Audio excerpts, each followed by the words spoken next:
अस्सलाम वालेकुम नाज़रीन, मैं हूं सलवा स्नैन और आप देख रहे हैं सूर्या न्यूज़ HD। आइए नजर डालते हैं आज की अहम खबरों पर।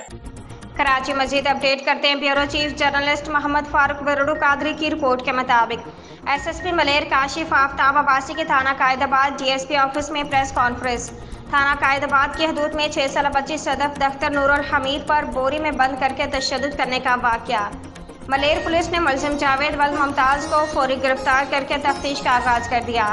मुलजिम जावेद ने बच्ची को बोरी में बंद करके तशद्दुद का निशाना बनाया। वारिसा बच्ची को बेहोश हालत में मजीद कॉलोनी के करीब नाले के करीब फेंक दिया गया था। SSP मलेर ने कहा कि मुलजिम ने बदफाली की नीयत से बच्ची को अगवा किया। काशिफ आफ्ताब अब्बासी ने प्रेस कॉन्फ्रेंस में कहा कि बच्चे को तशद्दुद के बाद बेहोशी की हालत में मजीद कॉलोनी के करीब नाले के फेंका। एक आम शहरी ने कार्रवाई को मशकूक समझते हुए मलेर पुलिस को इतला दी।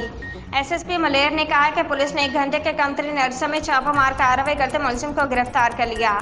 मुलजिम के खिलाफ बच्ची को अगवा करना, तशद्दुद का निशाना बनाने की दफात का मुकदमा दर्ज कर लिया गया है। SSP मलेर काशिफ आफ्ताब अब्बासी ने प्रेस कॉन्फ्रेंस करते हुए कहा कि बच्ची के मेडिकल के बाद अगर जना साबित होता है तो जना के दफात में चाइल्ड प्रोटेक्शन की दफात शामिल किए जाएंगे। SSP मलेर ने मजीद कहा है कि मुलजिम ने इतराफ़ किया कि उसने बदफाली की नीयत से बच्ची को अगवा किया।